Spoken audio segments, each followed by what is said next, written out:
गिबिसिनथारावनो दुलाराय बुहुम बिखायाव थानाय बर' माहारिनिसिम जों बारग' एनडिएफबि थामहिनबा एक्स एनडिएफबि अफ इउनाइटेड फार्मनि जानानै गाहाम हामलायनायखौ बावहरनाय थाबाय।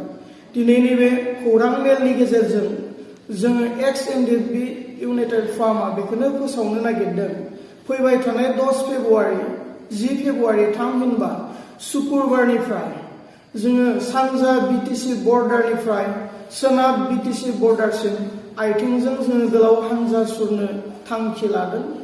फैबाय थानाय सुक्रुबारनि फुंनि 10:30 जों बे हाबाफारिखौ जागायजेनगोन आरो जोंनि बे गोलाव आथिंजों हानजा सुरनायनि थांखियानो जाबाय peace harmony and development of the people, शांति, खौसेथि आरो सुबुं हारिनि जौगानाय।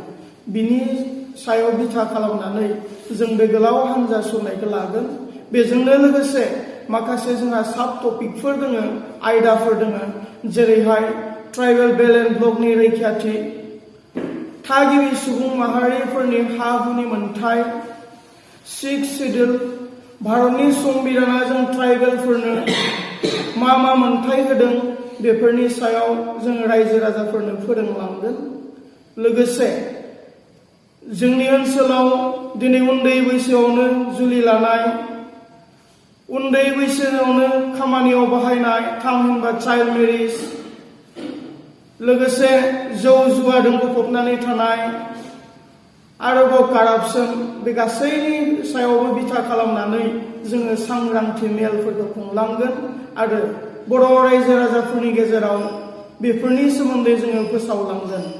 आसा खालामो बे जोंनि फैबाय थानाय 10 तारिखआव जानो गोनां गोलाव आथिंजों हानजा सुरनाय हाबाफारियाव दुलाराय बुहुम बिखायाव थानाय बर' रायजो राजाफ्रा जों एक्स एनडिएफबि अफ इउनाइटेड फार्मनि बानजायनायाव दैदेनजानाय बे हाबाफारियाव जेन बाहागो लाफागोन आरो बे गोलाव हानजा सुरनायाव बर' रायजो राजानि जोंनो बोर नांगौ, आशीर्बाद नांगौ, जाहाथे बर' रायजो राजाफ्रा जोंनो बोर होयो, आशीर्बाद होयो।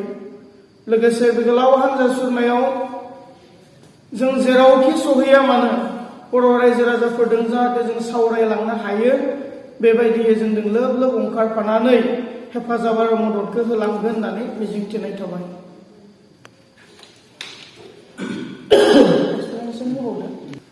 Ex NDFB United Forum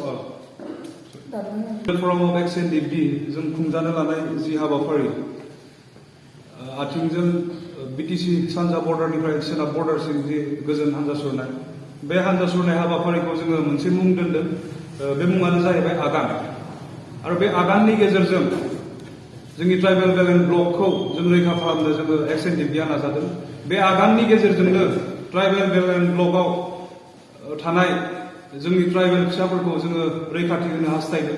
बे आगाननि गेजेरजोंनो जोंनाव उन्दै उन्दै बैसोआव हाबा जानाय बे जेंनाखौ जोङो फोजोबनो नागिरदों।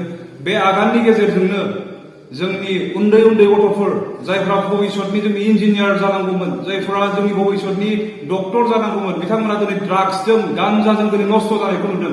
आरो बे आगाननि गेजेरजोंनो जोंनि समाजनिफ्राय बेबायदि जेंनाखौ दिनै बारग' एनडिएफबिफोरा फोजोबनो नागिरदों। बे आगाननि गेजेरजोंनो जोंनि गेजेराव गोजोननायखौ जों लाबोनो हास्थायदों। बे आगाननि गेजेरजोंनो दिनै बर' हारिनि गेजेराव खौसे गैयैखौ दिनै बारग' एनडिएफबिफोरा खौसे खालामनो नागिरदों। बेवहाय आं खावलायबावनो लुबैदों, फैबाय थानाय 10 तारिखआव जानो गोनां जि मोनसे गोजोन हानजा सुरनाय, बे हानजा सुरनाय हाबाफारियाव साफ्रोमबो बर' रायजो राजाफ्रा जोंजों लोगोसे बाहागो लानांगौ आरो जोंनि जि जेंनाफोर, बे जेंनाफोरखौ दिनै सुस्रानो नाजानायाव बयबो बाहागो लानांगौ। बेखौ दिनै जोङो नोंथांमोननि बे खौरां मेलनि गेजेरजों जोङो खावलायहरदों आरो आसा फारिदों नोंथांमोननि बेबायदि गेदेर अननाय, मोजां मोननाय, जोंखौ थुलुंगा होनायखौ, जोंखौ आशीर्बाद होनायखौ जोङो बर' रायजो राजानिफ्राय जोङो मोनगोन होननानै आसा फारिदों।